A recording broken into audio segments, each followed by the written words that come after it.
Hey, welcome everyone. It is 5:31.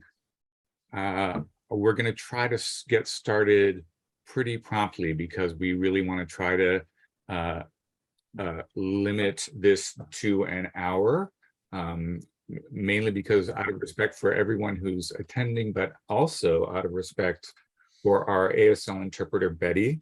Thank you so much, Betty, for being here for us. It's really a privilege to have that happening. So I think I just I need to figure out how to enable closed captioning.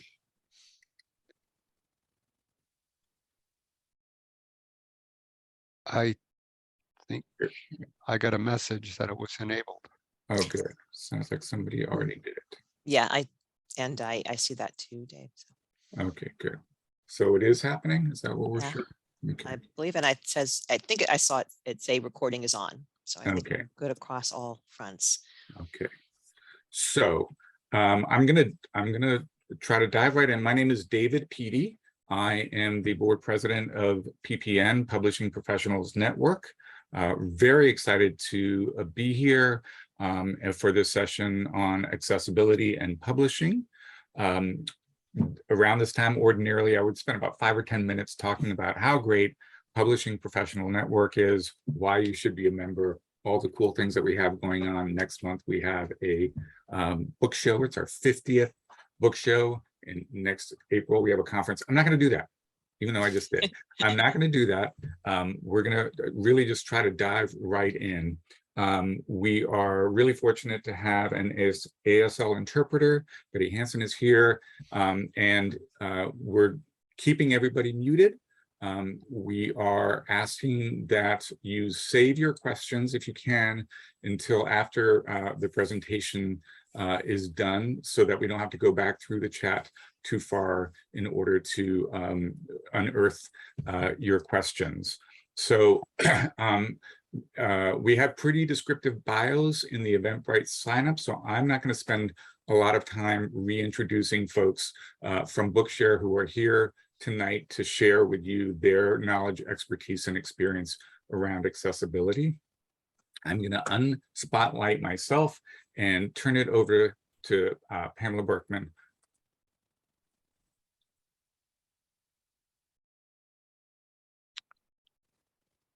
Pam, are you muted? I am not muted. I don't think I'm spotlighted, but I don't need the spotlight. Oh, there I am. Okay. Well, hi, everybody. Thank you so much for coming. I will just very briefly say that I am the manager of the Accessible Digital Content Library over at BookShare. BookShare provides accessible ebooks to people with print disabilities. We are very fortunate to have a couple of my colleagues here. Ashley Wells Jinkia is part of Benetech's Global Certified Accessible Initiative. So she works with publishers to ensure that their files, their ePubs and so on are accessible from the beginning so that they can optimize accessible formats and make the absolute best accessible content that is possible. George Kircher is an absolute pioneer in accessible content. If you are looking at international standards and information at the highest level around accessibility in content, George's name may or may not be on it, but he probably had a hand in writing it. So we're very fortunate to have George too. I am just going to begin with 5 questions that we identified as might be things that would be of concern to publishers in the audience. We'll go through those on the panel, and then we will open it up to questions. So I will start with, what can small publishers with limited resources do to help with the accessibility of their content? I think I'd identified Ashley to start with this, but George, also please feel free to jump in. Ashley, what can they do? Lots of things. The good news is there are a lot of resources available, even to those limited resources. So I think one of the first and most basic things that you can do is to get familiar with the digital accessibility standards and guidelines. I have only been working for Benetech for about 10 months now. And this was a big learning curve for me to absorb all of this and understand what all of this meant. And this is what I did when I first started out, was to read and get familiar, like, what are the standards and how do they work together and what do they mean? And a super brief summary of that is, that we have the W3C, the World Wide Web Consortium, who's a community of individuals, expert individuals that have developed standards for the web. They, wrote the Web Content Accessibility Guidelines, which we call WCAG, which creates the 4 accessibility principles, which are perceivable, operable, understandable, and robust. And those principles are what guide the standards of what web accessibility looks like. And then from there, to focus on ePubs and eBooks, you have the ePub accessibility standards, which is specific to ePubs, where WCAG is for like all web digital content. So for an ePub to meet ePub accessibility standards, it will also meet those WCAG standards by default, because the ePub accessibility standards are just built on top of what already exists. And fun fact, if you go to either of those, you will see George's name there. So yeah, it's a pleasure to have George here. But there's also lots of great free programs that are available for you to kind of get a gauge of what sort of level of accessibility you might be at. Daisy's ACE program is free for anybody to use. You can use that tool and upload an existing ePub file, and it will provide you with a short report on some accessibility features. And it might help you understand, if you get a lot of stuff back, like, okay, we've got a lot of work to do. If it's a shorter list, maybe you're doing a little bit better. And then from that, I always recommend heading to the W3C's. They have a great reference guide. It's called How to Meet WCAG Quick Reference Guide. And it really allows you to interact with it and filter really for your needs based off of those report results. So, if you needed help with alt text and descriptions, you can go to that area in that quick reference guide. And it's great. It's a great help there. I just wanted to reiterate, Dave mentioned in the chat, there is a handout with this presentation with links to all the things that Ashley just mentioned and many other things as well. So I think that everyone will find that useful. Did I jump in? I'm ever mindful of time. George, is there anything you'd like to add there, or should we move on? Well, I think that the first principle, and this goes for big companies and small companies, is from the top down, you want to make a commitment to accessibility. And understanding that when you produce publications that are accessible to people with disabilities, you're going to end up producing publications that are better for everybody. And of course, with ePub, you've got a standard now under the W3C that is based on the open web platform, where it's HTML under the hood. ePub is just a zip file, and inside is XHTML and CSS and images and all the things we know from the web, which is why the web content accessibility guidelines apply to ePub documents as well as to the web. And then you've got the ePub accessibility, conformance, and discoverability specification that adds some things that are specific to publishing. So familiarize yourself with that information.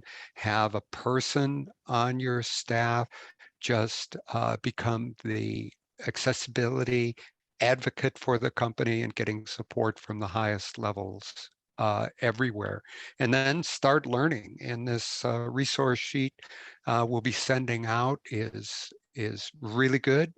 The accessibility checker for ePub ACE is great, and it can do a lot of the automatic tests that can be performed.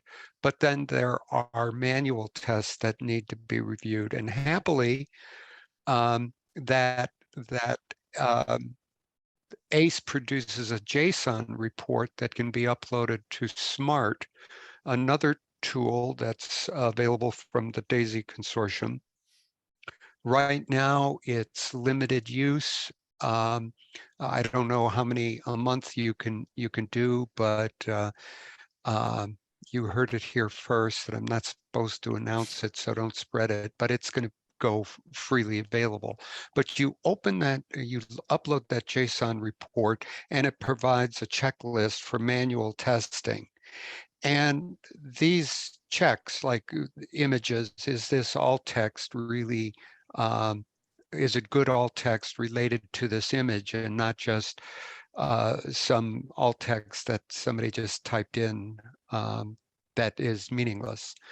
And in that checklist, there's links to the DAISY knowledge base, which is maintained, and it's just a terrific source. It shows you what it'll identify the WCAG rule that this applies to. It'll give you examples and guidance, and even code snippets that can be cut and pasted if you're going to fix it. So the two tools, ACE and SMART, are just a great place to start. And as you probably know, Epub Check is required for ePubs to be passed before they'll be ingested into distributors like Apple and Google and, essentially all the companies.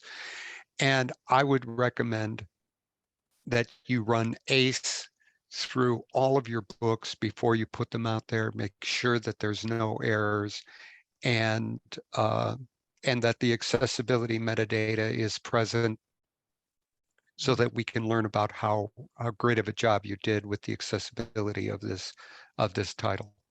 Great. So I'll Thanks. stop there. Okay, thanks so much, George. And publishers out there, I've used the ACE checker. It's very easy. You drag the EPUB to it, it runs through it. It gives you a list of things it found. It's 2 minutes, maybe. Very, very easy. And again, free to download.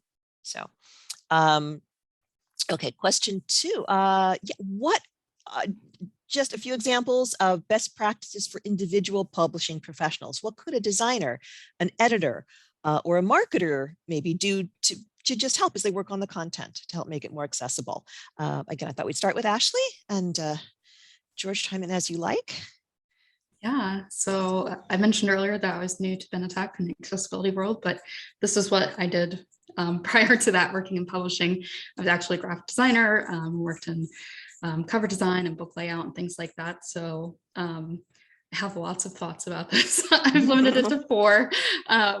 So my first is that knowing how to write good alt text and descriptions is so important for individuals who are visually impaired and frankly deserve that same reading experience as sighted folks. I get to fully experience an image when I see it, and say it's a dog playing with a stick or something, and your alt text says just that, dog playing with a stick.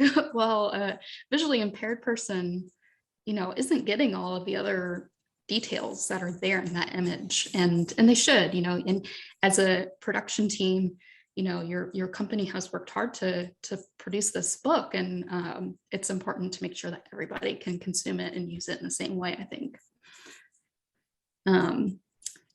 One tool I can recommend for designers in particular is a color contrast tool. So this is something that I didn't quite fully understand, but color contrast is super important for readability, and especially for those who experience, vision impairment or blindness. So the website WebAIM, AIM, has a contrast checker tool. You can input a foreground and background color, and it will tell you if the contrast is enough for particular stages of readability. And I think that's really helpful. They also have an adjacent, like a link color checker, so that it's not just checking your foreground background color, but it's checking the link, which may change colors depending on if you clicked on it or not. And my last one is understanding PDF accessibility is really important. So PDFs aren't automatically accessible, especially if they've been created from scans. It's just images. And without any alt text, nothing is being read to a reader if they're using assistive technology. So for a PDF to even be remotely accessible, the source file needs to be fully accessible. And then when the PDF is exported, it needs to be done in a way that preserves all of those accessibility features, which if you've ever exported a PDF, it's very difficult. So remediating an existing inaccessible PDF is extremely difficult as well. And more often than not, when you're exporting PDFs, it's just not going to be fully accessible. Like we kind of joke that there's no such thing as an accessible PDF, but it's in part quite true. So due to that, I think it's best to usually like leave the document as its accessible source file, like Word doc. You know, Word and PowerPoint both have accessibility checking tools embedded in them that you can use that are super helpful. So I don't know if I mentioned I'm blind. I use a screen reader, and whenever I encounter an image, the alt text is read to me automatically, which is really great when it's good alt text. If it's just a decorative image, you know, it's just not doing anything. It's just there for design purposes. The alt text can be empty, so alt equals quote, quote, and that's fine. And if that image is sufficiently described in the surrounding text, or if you put it into a figure caption and the caption is sufficient to describe the image, then too, you can have alt equals quote, quote. But otherwise, having good, meaningful text is great.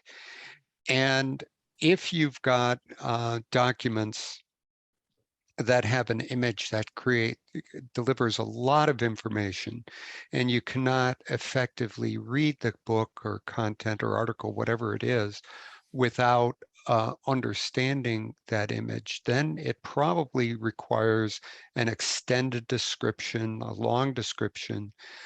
And there are techniques because everybody probably doesn't want to read it, but you could hide that long description in the HTML details element, and then somebody could expand it to read the details. Another technique is to put a link to somewhere like at the back of the book where that extended description is, and replicate the image there and have the extended description, and then provide a link back to exactly where you left off.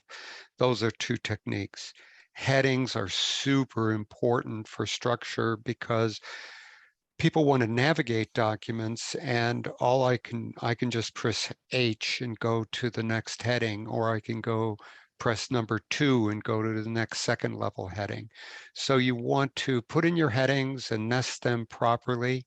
Those are really important. And tables need to be real tables. Don't put in pictures of tables because that's not going to be accessible at all. And use your table heads and column your row heads and column heads properly, so that when you're moving inside the table, the screen reader will read it properly, so you know where you are in the table. Those are some real fundamental things that I think everybody should be aware of. Great. Thanks so much, both of you, for those really concrete hints. Terrific. I will say I did not get AIM, Ashley, onto the handout. Is that just AIM.com? It's WebAIM, WEBAIM. That it might be Huh. .org. It's Okay. .com or .org. Google Web AIM, you'll probably come Yeah. up with it. Yeah. Okay. And they actually Great. have like a tools section on that Mhm. like main website. This color contrast thing that I mentioned is like a tool that they have, and they have a link to it from their homepage. So you can find it there. Great. Okay, thanks. I'm going to go on to 3. Those last 2 questions I was thinking about 4 and 5 around legal questions. I thought since we're getting kind of short on time, I'll kind of maybe just give a cursory view of those. But question 3, which I think will be very interesting, is that I ask you, George, developments in STEM. What can you tell us about that? So Mathml is great. It's just terrific. And most of the EPUB readers are based on web views of things. And we at epubtest.org, we test the various reading systems that are out there. And one of our test books is math. And more of the readers are supporting Mathml. They do a nice job of presenting it visually. It looks good. And when a person with a screen reader encounters it, they find out that it's math. They can go into it. They can read it character by character, get all the operators, and they understand what's going on in the math. So that's really good. And chemistry is being added to Mathml as well, along with the semantics. And this is in the W3C, the Mathml 4.0 working group. It's not a formal recommendation yet, but it's getting there. And so chemistry will be added to the math, along with the semantics that this is chemistry. And so the screen reader would be able to read those chemical equations out as chemistry, not as math. So that's a really great advancement. And the technique I just described about extended descriptions, I think you're going to find that in a STEM title, you're going to have quite a few images there that convey a lot of information, and you could put in your extended description of that image and communicate to the person who can't see it what is going on in this image. And the idea is that they need the information that you get visually in order to understand the rest of the content of the document. And when the images, and this is fundamental to the Web Accessibility Initiative, even at the A level, all imagery is supposed to be communicated textually. And that would end up with your accessibility metadata indicating that this is going to be screen reader friendly and that a person could fully consume it with a screen reader. So those are the 2 big things I would say in STEM is extended descriptions and use Mathml. Great. Thank you so much, George. Okay, I had done a couple of questions about the law and copyright because I have worked 30 years in publishing, and I know that that is a big concern. And again, I will say to Ashley or George, I'm doing my best understanding of these. I was never the contract specialist anywhere I worked, so please jump in if I'm going wrong. There are a couple of pieces of legislation that are very helpful as far as providing accessible content goes. One of them is the Marrakesh Treaty. This, as it sounds like, is an international treaty. The United States has signed it. Many nations have. India, Canada, the UK. And it provides that if someone has a disability that makes a print version of content unusable for them, It does not violate copyright law. That is, it is a copyright exception to for someone to modify that content and provide it in an accessible way to the person who has the disability. And they have to meet local standards of proof of that disability and so on. It can't just go to anyone. That's the most basic high level way that I know to explain that. It also makes it easier for accessible content to cross borders. For example, say a book originated in the United States, it is all right for someone in another nation that has signed the Marrakesh Treaty to access a modified accessible format of that book. The Chafee Amendment is legislation in the United States that basically provides for the implementation of the Marrakesh Treaty and states that with a proof of disability, someone with a print disability, again, is allowed to access modified content. It does. My understanding is that it does still need to be print content. It doesn't apply to digital, but can access that modified content that's been changed to an accessible form. So those are the basics, and I always want to put that in because I think publishers are often really worried about their copyright and the protection of their copyright, and I certainly understand that. And just to say this legislation does exist, it doesn't mean that absolutely anybody can access your content and do whatever they want with it, and just say, they're entitled to it and so on. There are safeguards in place. They do have to have a disability, and it is a way for people who otherwise could not access the content at all to have the content. I also had down here to talk about what standards will be provided in the future and what you will need to do. And what I was really thinking of there is some EU legislation, which states that by 2025, all content must be accessible. And there are links to information about that in the handout. So if you are a global publisher, or if you are a publisher who does business in the EU, this is something you want to look at and think about.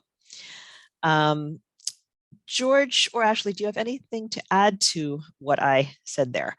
The Federation of European Publishers endorsed the EPUB 3 standard and the accessibility specification as conforming to, they believe it conforms to the spirit of the EAA. And we went through looking at that legislation, and we went through the EPUB standard and the accessibility spec and compared each item with the provisions. And we did end up making one change to the accessibility standard to make it fully conform. So if you want to feel confident selling your content in a couple of years in the EU, I would start now building in the using EPUB and using ACE and SMART and the global certified accessible program from Benetech that helps publishers meet all the requirements is just a terrific way to ensure that you're getting the help you need and the guidance which is correct. Every time I go to BookShare and download a book from a publisher I know who's got certified, I read this book and I go, it's so gorgeous. This is beautiful books. So they're just terrific. Oh, yeah.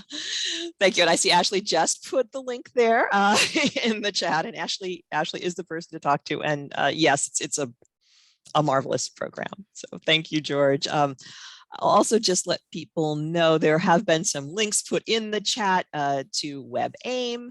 Thank you, Mark McGuire. Ashley put in the link to the actual tool in WebAIM. Hodnet put in a link to what is Mathml. So lots of good links there in the chat. Thank you. Ashley's put her email in the chat, and it is also on the handout, as is mine if you would like to donate to BookShare. I think there are actually many publishers here who already do, judging from some of the names I'm seeing in the participants. But yeah, please do. Yeah, please do look at that. Just wanted to say really quick too, you don't have to email myself or George or Pam about our programs. A big part of our Camp on Tech is doing things like this and helping people to just understand accessibility in general. It's not just about like, let me help you use our program. You're right. You know, we really are invested in this. So we just want to help out however we can, whether that's through the program or providing with resources. I want to mention inclusivepublishing.org. Oh yeah. Because it's a great list of resources. I would say it's probably one of the most comprehensive areas to go to, and we vet that really well. So we're only pointing to resources that we know are really good, and there's links to ACE and SMART, and we have the roundup of reading systems and which ones work and which ones are horrible. I think we've got links there to the paper we wrote about it's time to use the modern digital publishing format, trying to get people to move away from PDF, or they can go ahead and use PDF, that's great, but also make an EPUB available for anybody who really wants to use it on a small screen, or, you know, PDF is great for printing, but trying using a PDF on a cell phone, or a person with a disability using a PDF is very difficult. And I'm being kind there. And, you know, George, you're reminding me to say something as well, which is there are many levels of sight impairment. Yeah. And, you know, so this is something to think about. There are many different types of disabilities that are print disabilities. So you want to be inclusive of as many of those as possible.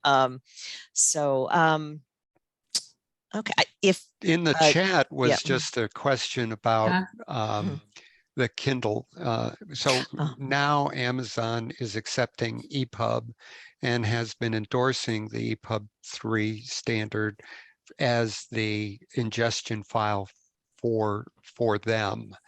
I think they still accept KF8, but I've talked with many of the people on in the accessibility group, and they just love the EPUB.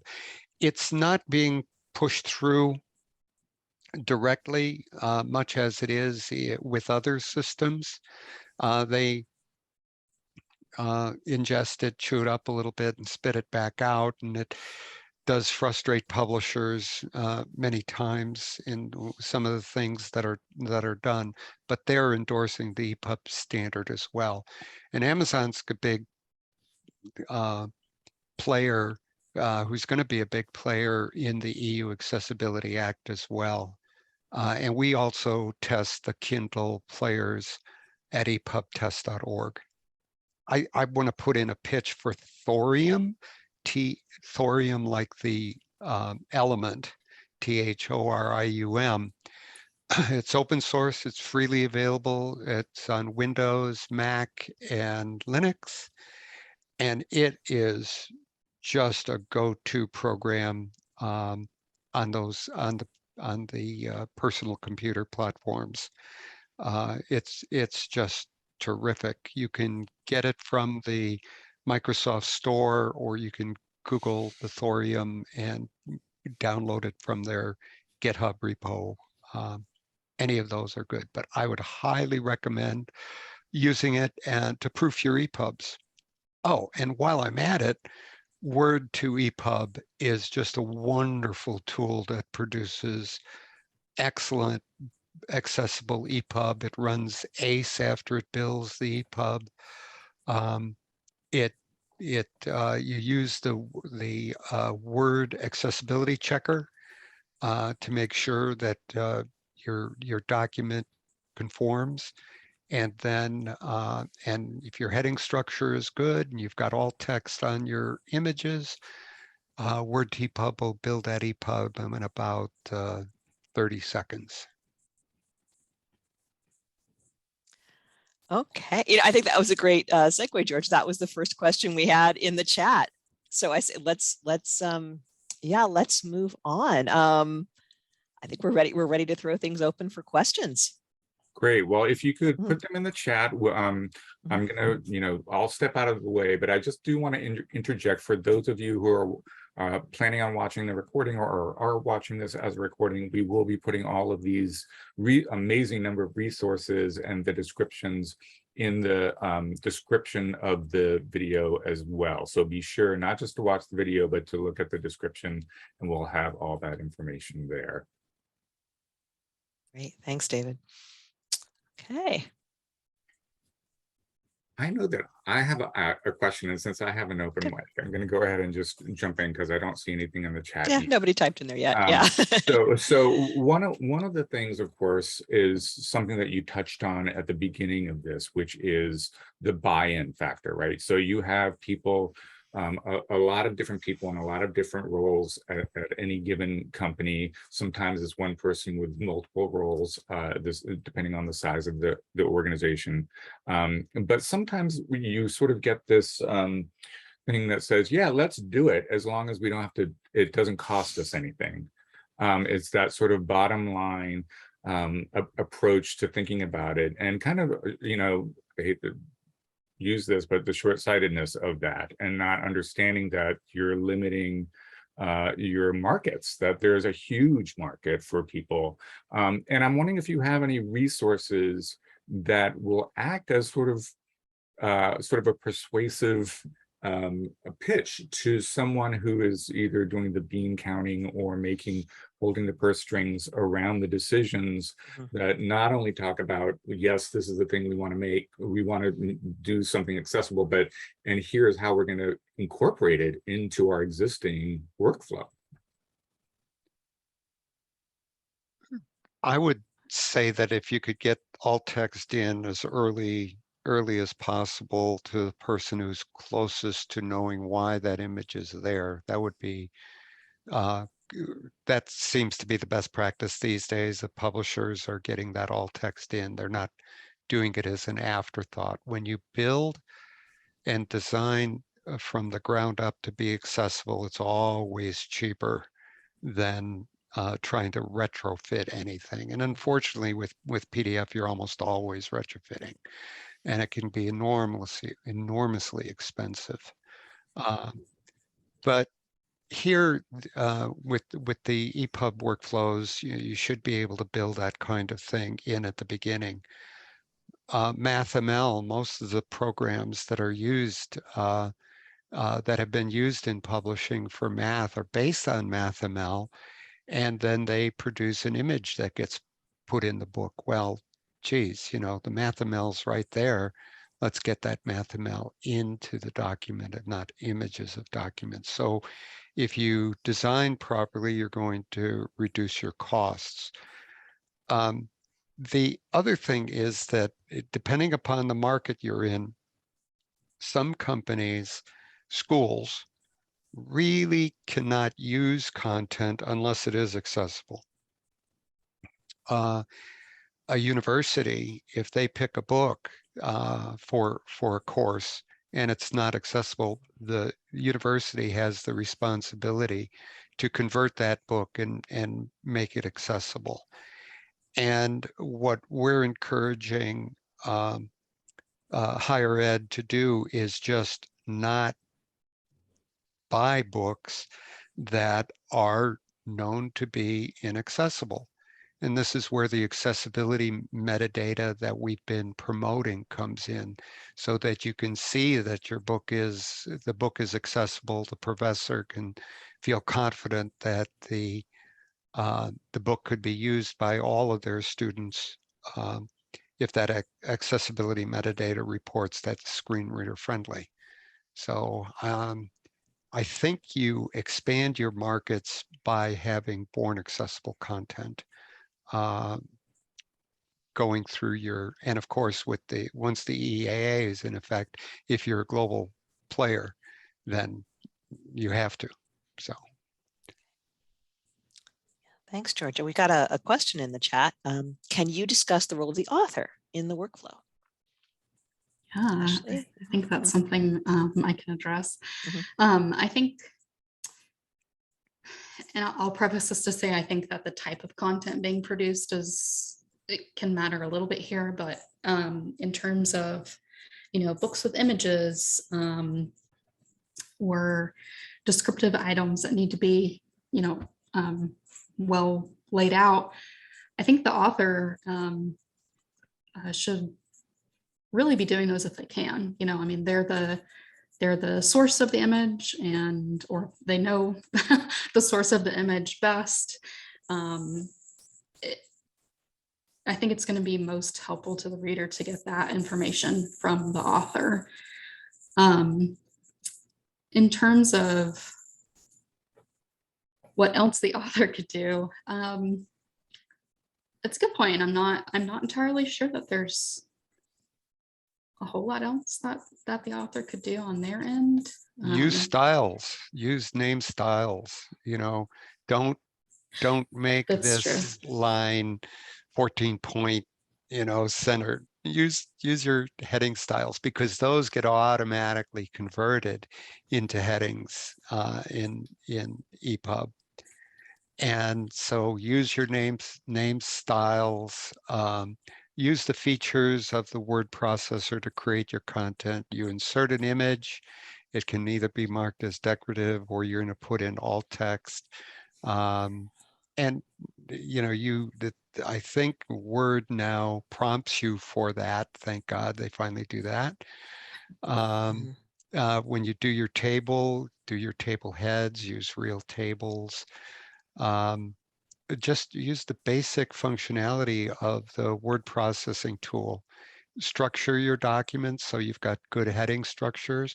Remember when you were in 4th grade and the teacher taught you to create an outline and follow that outline when you're writing your document?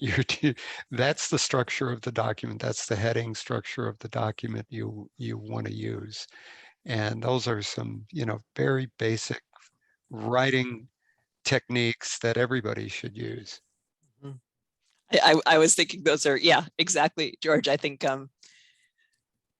every moment I've ever been in publishing, there, is a wish for authors to work from outlines and have proper structure. So I think, as you say, we're kind of asking them to do what they should do. Maybe it wasn't 4th grade when you were taught to do that. I don't know. I guess I always just assume that those things are going to be tweaked in the process anyway. But yeah, if the author can do that and it can be kept that way, that's great. Yeah. I'm going to drop a link in the chat too. This isn't in the document, but it's from Taylor and Francis, and they've actually done a really great job putting together a resource for authors on how to write for accessible content. So I think there's even a little video on the page, I think, but it's a great way to help the author understand this is how you can help in the accessibility process.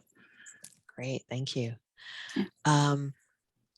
Let's see, a couple other questions. Oh my gosh, now they're coming Flowcharts. fast. Yeah. Let's see. Yeah, flowcharts. And I don't know, has your question about do's and don'ts kind of been answered, about pitfalls? Yeah.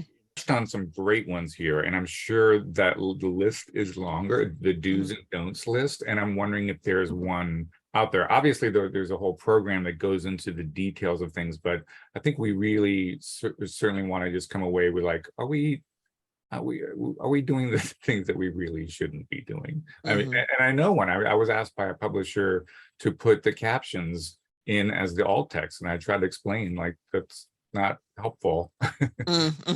But sometimes it's I think that kind of thing is a bit. You see that mistake a lot. Yeah. Yes. Yeah. Mhm. Yeah. I don't know if I have like do's and don'ts, but I guess better, maybe more some like frequent things I see that need a little bit of help. And that's language tagging. That's a big one. If anytime, so if your book's in English, you should tag it as that being the language, but a lot of times, you know, especially in academia, you might see another language like Latin or something like that interjected into the book. And you should be signaling that change through the code. Yeah, that's So- just a lang tag on any HTML element. Yeah. And then when my screen reader reads it, it'll come along this chunk of German and it'll switch synthesizers and switch to German and speak it in German, which is really, really cool. Yeah. So multi-language books are always great for like that. The flow charts and different types of charts. Easiest one to explain is like a pie chart is there.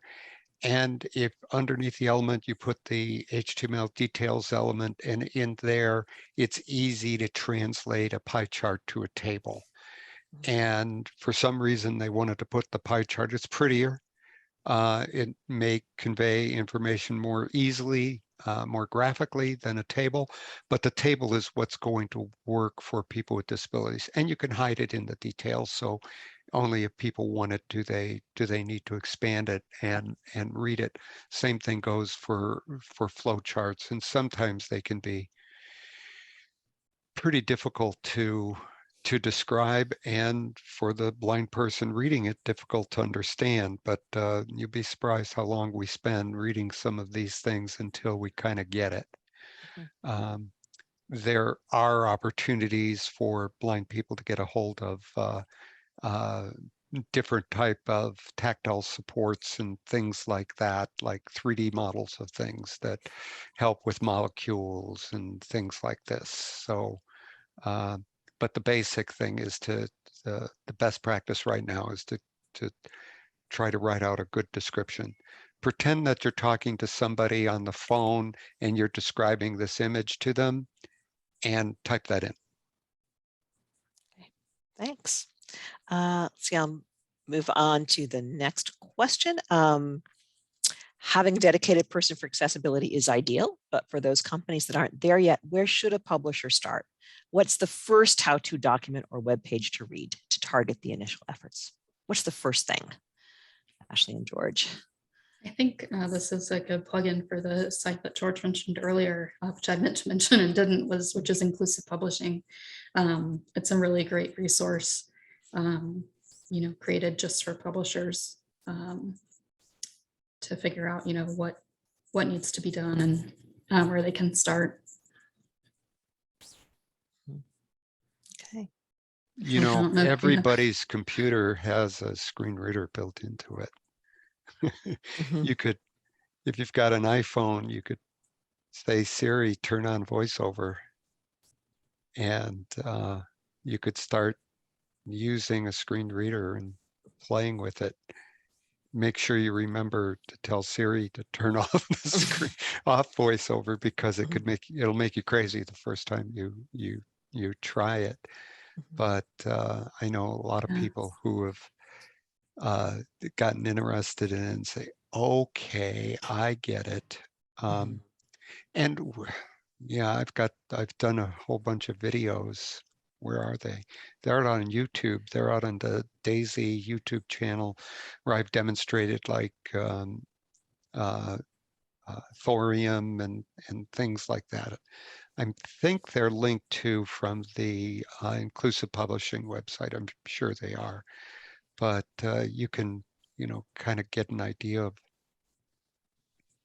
how this works. And once you see it in action, you go, okay, I get it. Yeah, I think that's a really good place to start, is kind of backwards from the reader and what their experience is going to be like.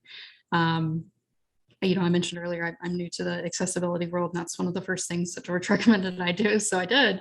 And some of my colleagues supplied me with, these are bad examples where, you know, you've got images that don't have alt text, you've got like bad headings, and just to hear the like garble of the, you know, assistive technology trying to tell you what you need and in the correct order. And then if there's an image with no alt text, it just skips it. Yeah, that's frequently something that I show publishers in the like demos that I give. You know, this is what EPUB file with like good accessibility sounds like, and it, you know, it goes through and it reads complex table and you can really understand it. And this is what a bad example is, and it just doesn't read anything because it's just an image and there's nothing there. Where, you know, as a publisher, you've done all this work to get this book ready to go, and it's just being missed by this, you know, really large audience of readers that want to consume your content. But Here's the first can't. thing to do. I just thought of it. First of all, realize that the largest number of people who are print disabled is the dyslexic community. It's huge compared to blind and low vision. They are everywhere. It's like 20% of the population.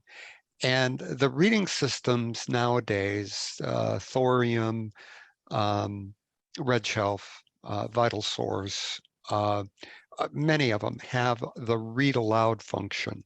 And the read aloud function does the same thing a screen reader does. It's grabbing the text, it's grabbing the headings, the reading order is defined by the document structure, and it grabs that text and sends it out to the speech synthesizer, and it's spoken. And of course, people with dyslexia, they see it and they hear it at the same time, and it works tremendously for comprehension. Attention deficit disorder, it's great because it keeps people focused. And it's a great way to see what your document would look like, would sound like with a screen reader as well. Read aloud functions, and they're on many of the devices and good reading apps these days. Yeah, that's a good point. Yeah, and we have a shout out that was great advice. So thanks, George. Let's see, we probably have time if they come up for one or two more questions. I will fill. I do not remember, George or Ashley, do you remember a story we saw recently around a publisher that had decided to charge authors for alt text if they didn't provide it, in the way that publishers charge authors sometimes for indexes or for proofreading, and, you know, in the way that math textbook writers are responsible for the equations and the accuracy of the equations. I just thought that was very interesting because it seemed to just kind of slide right in with the standard publishing practice. You know, it's like, well, yeah, you know, that's something that you're responsible for. You're close to this information and you need to furnish us with that. Yeah, I just thought that was really interesting. Well, I taught 7th grade English till I went blind. And I would love to see us teach in school the creation of born accessible documents right in the classroom. I mean, they're using a word processor. They put in an image, it pops up what's the alt text. Some of these things could be taught to students at a very early age, and realizing that in a class with 20 students, there's 4 or 5 kids in there that have disabilities and would use the read aloud function to help them comprehend the information more easily. And these kids are super bright. There's a initiative called the Dyslexic Advantage about people who are dyslexic and just really struggle. Charles Schwab, for example, is dyslexic, and Muhammad Ali was dyslexic. And my favorite is Dr. Horner, who is the guy that came up with this theory that dinosaurs descended from birds. And he went to the University of Montana and he flunked out because he's dyslexic. Now he's at Montana state university in, teaching there as a professor, and is widely acclaimed. And the University of Montana offered him a honorary PhD, and he turned it down. So he was little sour grapes. Happily, he has finally accepted that honorary PhD from the University of Montana. But people just who are brilliant struggle with that disability. And everything you do as an author, as a publisher, can help a whole flock of the population that is in sore need of this accessible content. Yeah. We're at 6:27, Yeah. so we're kind of coming up on the hour, but there's a great question from Kate. Yeah. And, So we have one last question. Yeah. yeah, which I don't know we can answer that quickly, but I think it's a great question. So Yeah, let's see. I'll see if we can do it in 2 minutes. How to best deal with text that does not translate well or at all to reflowable text. Complex layouts, multi-page layouts and lists, poetry, multi-column lists, languages that read right to left. Right to left is handled in the EPUB standard. It's the bi-directional tag, so that one's covered. Stuff, the complex layouts, I think maybe the fixed format as well. Fixed Yeah. layout is tough, is really tough. I think If we've got a lot of work to do in that area in terms of the guidelines and accessibilities, things like comic books, graphic novels, where Yeah, the not only the image, but the text within the image and then the order in which the images are consumed. You can't just, necessarily go right to left. Sometimes they bounce around. And Right. yeah. So how might publishers deal best ways to deal with that stuff, even if it's not ideal? What's some advice? ask the experts at GCA. Hey, George. All right, we have a shill. We have a shill here. Well, I'm not kidding. Mhm. You get a problem like this that a publisher puts to you, and it ends up going to like the W3C publishing community group, and anybody could join that. You don't have to be a W3C member, and you put questions like that, and people who are really, really steeped in this area will noodle on it and work hard to try to resolve the problem. But I Yeah. agree, all those things about comics and manga, tough questions. Yeah, I think it's really important to know that accessibility standards guidelines are still being written. They're not done. I don't know if they'll ever be done. There's always going to be technological advances that we need to write these for. And I say we, like I've done any of that. I have not, but yeah, there are some helpful tips and things. I've seen with poetry, maybe formatting in shapes is kind of popular. And if you can describe that shape and have it in such a way where it will kind of read in that shape and things like that. But yeah, I think just knowing that some formats aren't going to be fully accessible yet is something that we are working on. Yeah, we do not have poetry markup yet. Yeah. Everybody, thank you so much, Ashley, for that. That brings us literally exactly to time. It is exactly 6:30. So. yeah, thank you. Thank you so much, Betty. Thank all three of you for coming here. Ashley, that real world experience of actually doing the work. George, so glad that you could be here. It was such a great insight for me, and I'm sure for other people, to get your perspective. And I think that lends itself to that whole discussion of where to start. You start by being the reader, right? Being the reader who has that kind of visual impairment. So thank you for being here. That was really helpful. You're welcome. And thank you so much to Betty for her ASL interpretation. Thank you. Yes, really an important part of this video's accessibility as well. I did want to just shout out one thing. I know that Pam mentioned the sort of punitive measures to authors. If we didn't do, but I think that there's an opportunity here to just pivot that 180 degrees and say to publishers, what if you offered a point in the royalty ratings if they produce content that is accessible from the get-go? that could be a huge way to kind of jumpstart it right from the beginning. So What a great way to think about it. We could really all work together to make it raise the consciousness level around this stuff. So I'm going to go ahead and stop recording. Thank you, Betty, again. I'm going to stay on just for a little bit while and talk about things in the chat. A reminder: pubpronetwork.org is our organization. We'll have all of this information that has been discussed here, both in the video chat, but also for those people who signed up through Eventbrite. We'll be sending out that PDF with all the links. Thank you guys so much. This has really been wonderful. I appreciate it.